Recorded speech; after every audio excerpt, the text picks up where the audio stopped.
Hello, welcome to In the Kitchen with the Frugal Forager. I'm Tina and I'm the Frugal Forager. They call me the Frugal Forager because I'm too cheap to go out and buy my own groceries. No, that's not it. Actually, I'm a poor gardener. I don't like to grow things. I'm not a good gardener. So I prefer to go out and forage things that just grow wild. And right now, this is a wonderful time of year when you can find all kinds of things growing. Midsummer, lots of wonderful things are growing right in your own backyard, which is where I get most of my things. But every now and then I find them in somebody else's yard. And then, of course, I ask them if I can forage them, as long as they don't spray any kind of pesticides or have a pet that uses that part of the yard, then I'm good to go. Well, today I'm making purslane salad. Now, my grandmother used to make this when I was a little girl, and she was French. We called her grand-mère, and she called it poupier. So whenever I would see poupier growing in the cracks of the sidewalk, I would get very excited because I knew that we were going to make some poupier salad, or later when the internet came along, I found out that the English word for poupier was purslane. So this is purslane salad. It's really one of the simplest things you can make. So this is purslane. And as you can see, it's a succulent, very green. And you can eat it raw. It's quite good raw. But as I said, I prefer to make it the way my grandmother made it, which is as a salad. Now what I did was first I just boiled some purslane. And this is what it looks like after it's boiled.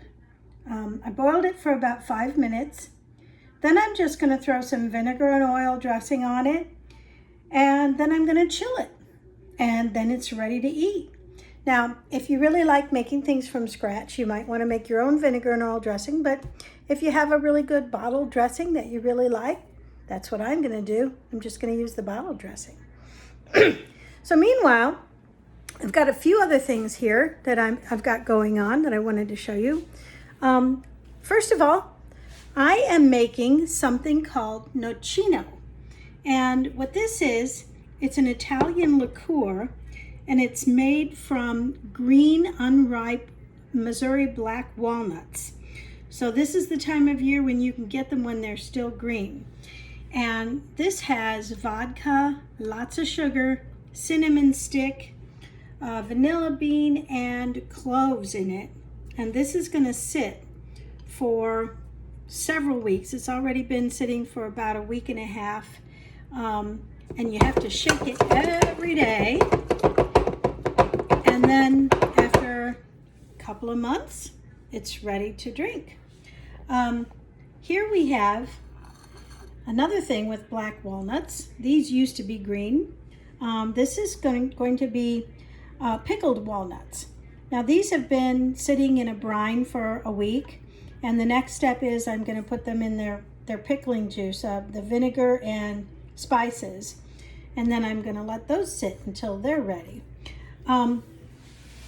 This is a lovely herb, wild herb called peppercress, and these seeds here taste like a broccoli flavored pepper.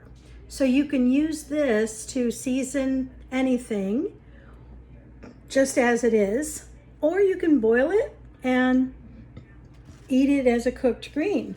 If you can find enough of it.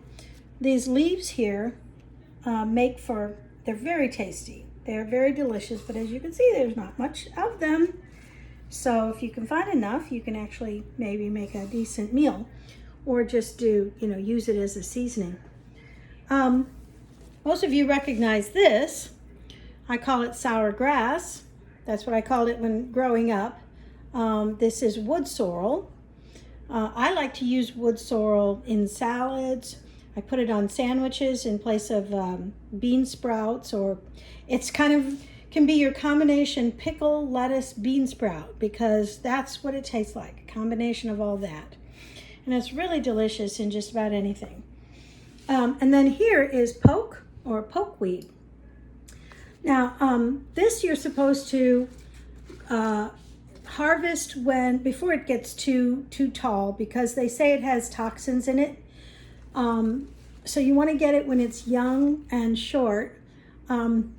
I like to put it in a vase of water until I'm ready to fix it, because it keeps. It's really actually a very lovely plant.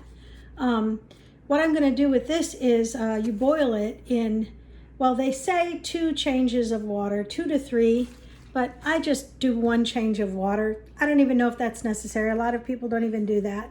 But I've always just done 1 change, and I'm here to tell you that that's perfectly fine.